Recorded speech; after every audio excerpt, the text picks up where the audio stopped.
전에 없던 한파와 난방비 급등으로 취약계층의 어려움이 가중되고 있습니다. 서울시가 취약계층을 위한 특별 난방비로 340억여 원을 투입하기로 했는데요. 기초생활수급 가구에는 조건 없이 10만 원씩 지원하기로 했습니다. 올해 경제 전망이 어두운 가운데 난방비 등 각종 생활 물가가 오르면서 시민들의 삶이 팍팍해지고 있습니다. 고물가, 고환율, 고금리, 이른바 삼중고를 겪고 있는 시민들의 목소리, 여론은 지금에서 들어봤습니다. 은평 주민 누구든지 문자 한 통으로 손쉽게 정책을 제안할 수 있게 됐습니다. 은평구가 문자나 SNS로 정책을 제안할 수 있는 소통 창구를 만들고 주민들의 참여를 기다리고 있습니다.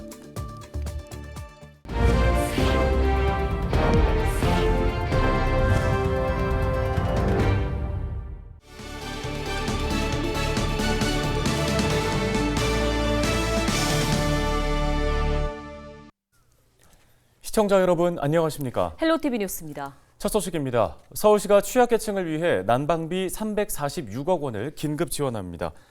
시는 먼저 기초생활수급 30만 가구에 가구당 10만 원씩 300억 원의 난방비를 추가 지급합니다. 지원되는 난방비는 정부에서 지원하는 에너지 바우처와 별도로 현금으로 지급되는데요. 또 복지시설 937곳에는 35억 원의 특별 난방비를, 1,400여 곳의 경로당에는 11억 원의 특별 교부금을 지원할 예정입니다.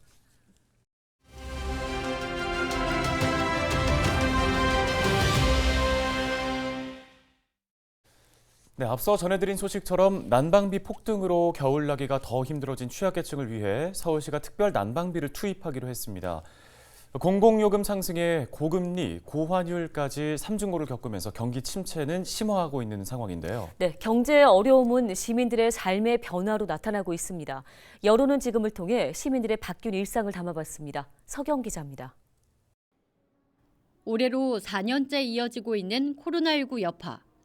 외식보다 배달을 선호하는 분위기가 정착되면서 배달 수요는 꾸준히 늘고 있습니다. 자영업자들은 배달 영업 전환이 매출 상승을 위한 돌파구였지만 배달앱 수수료 등 부수적인 비용이 큰 부담이라고 말합니다. 배달함으로써 매출은 늘었는데 매출이 늘은 만큼 부대 비용이 수수료가 많이 그만큼 또 지출이 됩니다. 작년보다 원재료 값이 많이 올라서 그런 점이 경영에 어려운 것 같아요. 고물가 여파는 가정의 일상을 바꿨습니다. 역대급 한파로 영하권 기온이 이어지면서 전국이 꽁꽁 얼어붙은 상황. 가정에서는 난방비를 절약하기 위한 안간힘을 쏟고 있습니다. 요즘에는 한 23도에서 22도 정도 이렇게 온도를 내려놓고 사용하고 있습니다. 단열재를 사용을 해서요. 바람이 좀 들어오지 않도록 사용을 하고 있습니다. 고환율은 여행 방식에 영향을 미쳤습니다. 이제 국외 여행을 다녀오더라도 코로나19 의무 격리를 하지 않아도 되지만 환율 부담이 커졌습니다. 치솟는 환율에 국외보다는 국내 여행을 택하는 사람들이 늘고 있습니다. 그런데 요즘 고환율 때문에 어렵잖아요. 그래서 국내 좋은 여행지도 좀 생각해서 지금 고려 중입니다. 고금리와 집값 하락으로 부동산 시장도 얼어붙었습니다. IMF 당시보다 부동산 거래가 줄면서 거래 절벽이 이어지는 상황. 전문가들은 고금리 시기 집을 사거나 전세 거래할 때 신중한 판단이 필요하다고 조언합니다. 지금 현재 전세로 들어갔다가 한 2년 후에 그때 이렇게 이제 보셔도 되고요. 뭐 한 1년 정도 후에 또 이제 관심을 가지고 급금매 물건이 있는지 보고 이제 급금매 물건 위주로.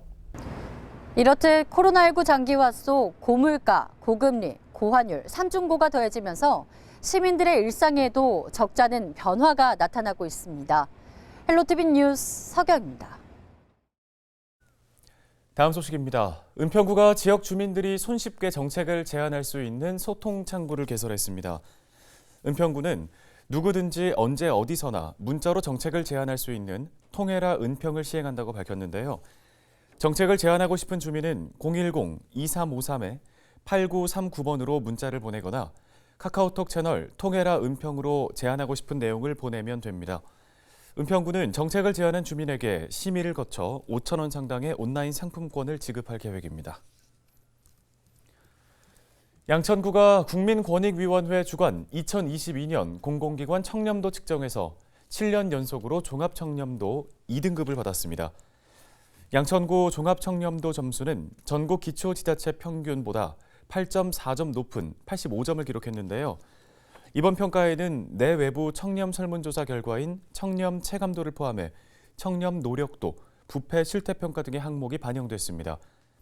이기재 양천구청장은 청렴은 공직자의 기본이라며 청렴특별구 양천을 만들어 나가는데 모든 직원과 한마음으로 노력하겠다고 강조했습니다. 서울시가 연말까지 안심 일자리 참여자 1,360명을 모집합니다. 신청 자격은 만 18세 이상 실업자나 장애인, 중위소득 75% 이하인 서울 시민입니다. 근로시간은 하루 6시간 이내, 주 5일이며 최저임금인 시간당 9,620원이 지급됩니다. 안심 일자리는 실업자나 일용근로자 등 취업 취약계층이 또 다른 약자를 지원하는 사업으로 상반기에는 1,600여 개의 일자리에 7천여 명이 참여하게 됩니다.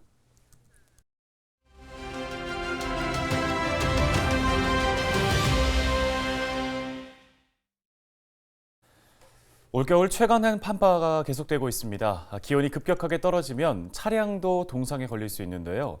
또 교통 가혹 조건들이 겹치면서 2차 사고에도 유의해야 합니다. 네, 자동차 시민연합 임기상 대표 전화 연결돼 있습니다. 대표님 안녕하십니까?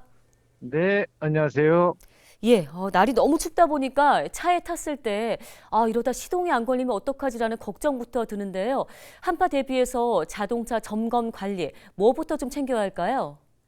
전기차나 휘발유, 디젤차 할 것 없이 이 배터리라고 하는 것이 있는데, 이 배터리는 화학적 성능에 의해서 영하 10도 이하로 떨어지면 성능이 20, 30%가 떨어져요. 그래서 평소에 멀쩡하던 이 배터리가 시동이 걸리지 않는다든지 시동 불량이 발생되기 때문에 반드시 배터리 점검을 해야 되고, 그리고 밤샘 주차를 할 때에는 이런 지하나 옥내 주차장에 주차를 하고, 부득이하게 이렇게 야외에 주차를 할 때는 벽 쪽이나 그리고 동쪽을 향해서 주차를 해서 최소한의 보온 유지를 해주는 것이 좋기 때문에 이 겨울철 한파 대비 배터리가 고장 1순위니까 배터리 점검하시고, 특히 5년 지난 차량 그리고 10만 킬로 정도 주행한 차량, 그리고 시동이 걸리지 않아서 긴급 출동을 했던 차량들은 요주의 대상이기 때문에 반드시 점검을 해야 합니다. 네, 사전의 관리뿐만 아니라 한파가 심한 날에는 주행할 때에도 주의해야 될 점들이 있을 것 같은데요. 이렇게 예열 공회전을 좀 해야 된다라고 하는 것은, 만약 차를 옥내 주차를 해놨다라고 했을 경우에는, 지하 주차장 같은 경우에는 밤새 보온 유지가 되기 때문에 구태여 이렇게 공회전이라든지 예열이 필요 없지만, 야외 같은데 이렇게 주차를 해놨을 경우에는 영하 10도면 밤 사이에 체감 20도, 30도까지도 내려갈 수 있는 것 아니겠습니까? 그렇기 때문에 이럴 때는 시동을 걸고 1분 이내에 예열을 하는 것도 필요하고요. 출발할 때 서행을 해서, 서행보다 더 천천히 가는 저행 운전을 해서 이동하는 것이 안전합니다. 예, 최근에 이제 구리 포천 고속도로에서 블랙 아이스로 큰 사고가 있지 않았습니까? 스노우 타이어, 스노우 체인을 장착함에도 사실 이게 거의 무력함이나 다름이 없고요. 또 사고 발생 시에 2차, 3차 사고까지 좀 대비를 해야 하는 상황인데, 이렇게 타이어가 미끄러지는 위급한 상황일 때는 어떻게 좀 대응하면 좋을까요? 이렇게 한파 뒤에 눈이 오고 그 눈이 영하 10도 정도 돼서 얼어붙는 빙판길이 됐을 때에는 이 자동차가 스노우 타이어나 스노우 체인을 장착해도 무력해지고 미끄러져서 사고가 발생될 수가 있어요. 그런데 이런 빙판길, 블랙아이스 도로에서 미끄러져 사고가 발생이 되는 1차 사고는 접촉사고지만, 이렇게 빠르게 안전지대로 이동을 하지 못하기 때문에 이어오던 자동차에 의해서 2차, 3차 연쇄 추돌 사고가 발생이 되는 경우가 있습니다. 그런데 이런 연쇄 추돌 사고가 발생되는 요주의 도로가 따로 있어요.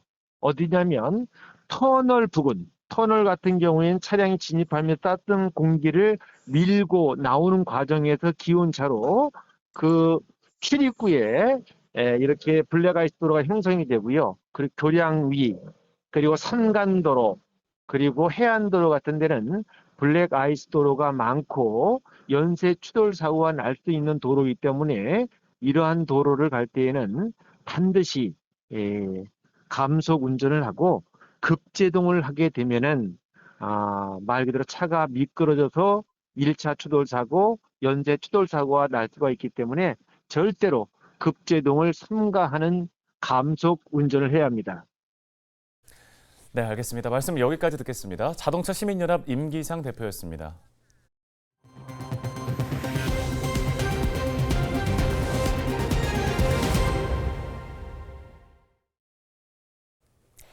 양천구가 오는 2025년까지 반려견 쉼터를 10곳으로 늘립니다. 우선 올해 안에 반려견 쉼터 5곳을 확충한다는 계획인데요. 특히 도시공원법상 10만 제곱미터 이상 공원에만 반려견 놀이터를 설치할 수 있는 점을 고려해 면적이 작은 공원에는 이동식 반려견 쉼터를 시범 설치합니다. 이동식 반려견 쉼터는 소형견 전용으로 약 100제곱미터 규모인데요. 다음 달 중 공원 한 곳에 시범 설치할 예정입니다. 양천구는 시범 운영을 통해 이용자 만족도와 이용 현황 등을 검토한 뒤 신규 반려견 쉼터 설치 대상지 3곳을 최종 선정해 오는 6월 중에 개소할 방침입니다. 오늘 저희가 준비한 소식은 여기까지입니다. 네, 시청해주신 여러분 고맙습니다.